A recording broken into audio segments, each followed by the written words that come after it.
दोस्तों ये है दुनिया का सबसे पहला नक्शा जिसको मुस्लिम साइंसदान मोहम्मद अल इदरीसी ने बनाया। और जब हम इसको आज के मॉडर्न वर्ल्ड मैप से कंपेयर करते हैं तो इसमें सारी डायरेक्शन ही उल्टी है, यानी कि नॉर्थ साउथ ईस्ट वेस्ट सभी। और असल सवाल तो यहाँ पर ये बनता है कि जैसे जैसे आप तारीख में पीछे जाएंगे तो उतना ही आपको टेक्नोलॉजी कम नजर आएगी।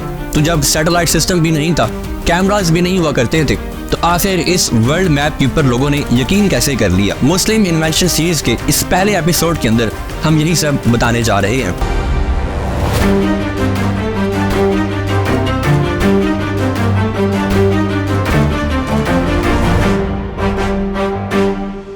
दोस्तों मोहम्मद अल इदरीसी वो पहले मुस्लिम साइंसदान थे जिन्होंने इस बात के ऊपर फोर्स किया सबको कि दुनिया गोल है, और उन्होंने दुनिया का पहला वर्ल्ड मैप भी स्फेरिकल यानी कि गोल शक्ल में बनाया। दरअसल मोहम्मद अल इदरीसी स्पेन में रहते थे और पूरे यूरोप में इनको ज्योग्राफी की वजह से काफी फेमस समझा जाता था। और दुनिया के इस पहले मुकम्मल वर्ल्ड मैप को ऑक्सफोर्ड यूनिवर्सिटी में भी नुमाया किया गया। इसके अलावा BBC ने इसके ऊपर एक मुकम्मल डॉक्यूमेंट्री भी तैयार की। रॉजर द सेकंड जो सिसिली इटली का एक बहुत बड़ा बादशाह था, और इसने इन मुसलमान साइंसदानों को वर्ल्ड मैप बनाने का टास्क असाइन किया। और फिर मोहम्मद अल इदरीसी ने 15 से लेकर 18 साल के दौरानिये में 70 से ज्यादा नक्शे बनाए, और फिर बिल आखिर जाके दुनिया का ये पहला मुकम्मल मैप बनाया गया। अब इस मैप को सर्कल की शेप में यानी कि स्फेरिकल बनाने के बाद मोहम्मद अल इदरीसी ने इस बात के ऊपर काफी जोर दिया कि दुनिया गोल शेप में है, लेकिन इस बात को किसी ने ना माना।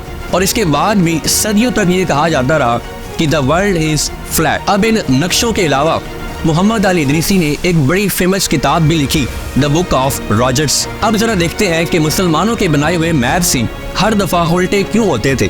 दरअसल इसके पीछे वजह यह है कि मुसलमान जब भी वर्ल्ड मैप बनाते थे तो उस मैप का सेंट्रल पॉइंट रखते थे शहर मक्का। और इस मैप को बनाने के पीछे, इस पूरी ज्योग्राफी के पीछे उनकी मोटिवेशन थी सिर्फ और सिर्फ हज, क्योंकि पूरी दुनिया से लोग हज के लिए शहर मक्का की तरफ आया करते थे। तो सारे स्कॉलर ये चाहते थे कि दौरान सफर तमाम मुसलमानों को ट्रैवल करने में आसानी हो। तो इसीलिए आपको उन तमाम मैप्स के अंदर शहर मक्का ही सेंट्रल पॉइंट दिखता है, और बाकी तमाम डायरेक्शंस उसके रेफरेंस के इर्द गिर्द आपको नजर आएंगी। और फिर बाद जैसे जैसे यूरोप के इलाकों ने तरक्की करना शुरू की तो यूरोपियन स्कॉलर्स ने इस वर्ल्ड मैप को इनहेंस करना शुरू किया, और फिर ऑब्वियसली उन्होंने यूरोप को ही इस पूरे वर्ल्ड मैप का सेंट्रल पॉइंट रखना शुरू किया। और यही हमारी वजह आती है कि क्यों आखिर वो मुसलमानों के world map in world map से उल्टे दिखाई देते हैं, क्योंकि मुसलमानों के बनाए हुए वर्ल्ड मैप सेंट्रल पॉइंट होता था शहर मक्का, और आजकल के वर्ल्ड मैप्स में आपको सेंट्रल पॉइंट दिखता है यूरोप।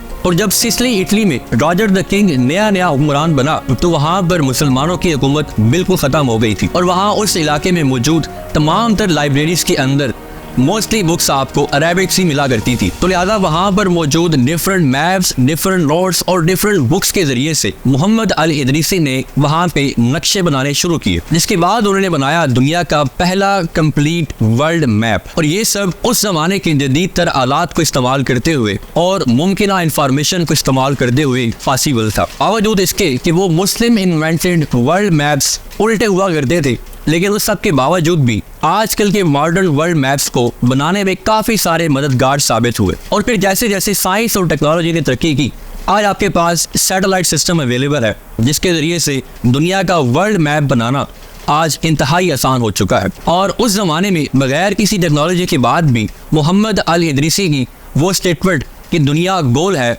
आज पूरी दुनिया इसको मानने पे मजबूर है। तो क्या आपको इससे पहले पता था कि दुनिया का पहला नक्शा आज के नक्शे से बिल्कुल उलट है? कमेंट सेक्शन में ज़रूर बताइएगा। मिलते हैं नेक्स्ट वीडियो में, तब तक इस चैनल को सब्सक्राइब करें।